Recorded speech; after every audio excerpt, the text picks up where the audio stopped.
Good morning, student. Today we discuss our second chapter of history from trade to territory. इसमें क्या बताया है कि जो अंग्रेज हमारे भारत में एक व्यापारी की तरह आए थे, एज अ मर्चेंट वो यहाँ पे आए थे, तो वो यहाँ के शासक कैसे बन गए, वो जो सारा प्रोसेस था, वो सारा प्रोसीजर जो था, हम इस लेसन में डिस्कस करेंगे। इसमें सबसे पहले जो फर्स्ट स्लाइड आपकी दिया है उसमें क्या दिया है कि Aurangzeb was a last of the Mughal ruler. जो औरंगज़ेब था वो सबसे अंतिम शासक था, मुग़ल शासक था। और जब उसकी मृत्यु हो गई 1707 में, तो जो और बहुत सारे शासक ऐसे खड़े हो गए जो जिन्होंने क्या किया, यहाँ पे अपना अधिकार जमाना शुरू कर दिया। वो क्या मानते थे कि अब इंडिया पर हमारा अधिकार होगा। जो इस शासक थे वो इंडिया पर अधिकार क्यों जमाना चाहते थे, क्योंकि जो इंडिया था वो शुरू से ही एक प्रॉस्पर कंट्री रहा है और हर कोई चाहता था कि हमारा इस पर अधिकार हो जाए। अब नेक्स्ट स्लाइड में आप देखिए, in 1600 the East India Company acquired a charter from the ruler of England Queen Elizabeth First granted it to the sole right to trade with the East. अब जो 1600 में क्या था, जो ईस्ट इंडिया कंपनी थी उन्होंने एक समझौता पत्र या एक जो सहमति पत्र होता है वो क्वीन एलिजाबेथ जो प्रथम थे उनसे ले लिया था।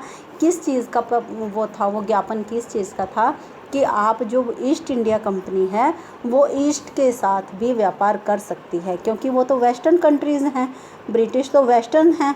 तो उनको सहमति, जब हमें एक सहमति मिलेगी किसी से व्यापार करने की, तभी तो उन्होंने अपनी रानी से, एलिजाबेथ से परमिशन ली और वो ईस्ट के साथ व्यापार करने के लिए आए।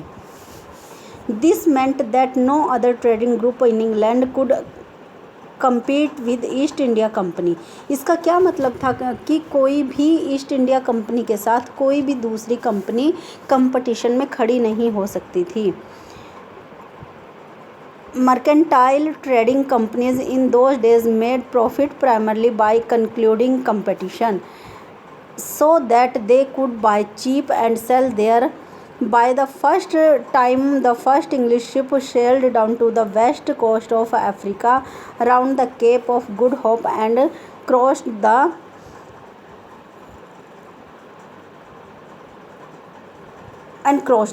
अब इन्होंने क्या किया, जो आपकी जो नेक्स्ट स्लाइड में हम देखते हैं कि ईस्ट इंडिया कंपनी को एक एग्रीमेंट पे उसके साइन हो गए थे, उसको सहमति पत्र मिल गया था बाय क्वीन एलिजाबेथ।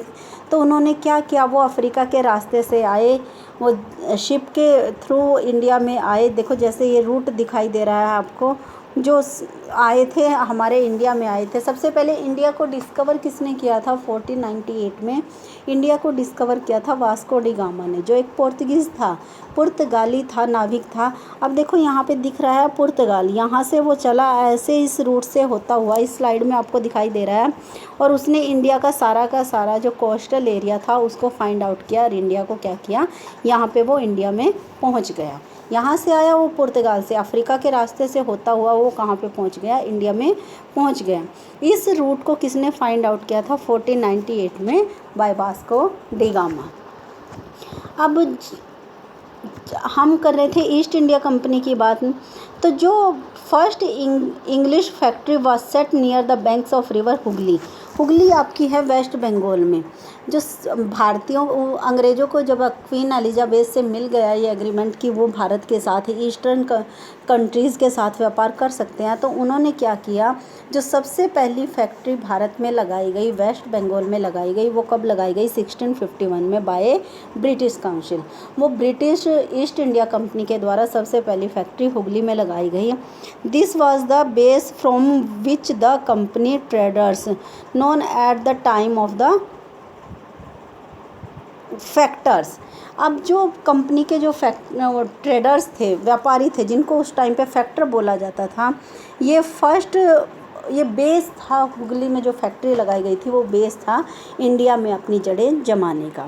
और बेटा जो इंडिया में ब्रिटिश आए थे उनको इंडिया में व्यापार, क्योंकि एलिजाबेथ ने उनको परमिशन दी थी ईस्ट की कंट्रीज़ के साथ व्यापार करने के लिए, और कोई उसके कंपटीशन में नहीं खड़ा होगा। बट ईस्ट में बहुत सारी कंट्रीज़ हैं, आपकी चाइना है, आपका नेपाल है, भूटान है, लेकिन इंडिया में उनको परमिशन किसने दी थी व्यापार करने की? वो दी थी औरंगज़ेब ने। औरंगज़ेब ने उनको बोला था कि आप हमारे इस भारत में क्या कर सकते हो, व्यापार कर सकते हो, लेन देन कर सकते हो।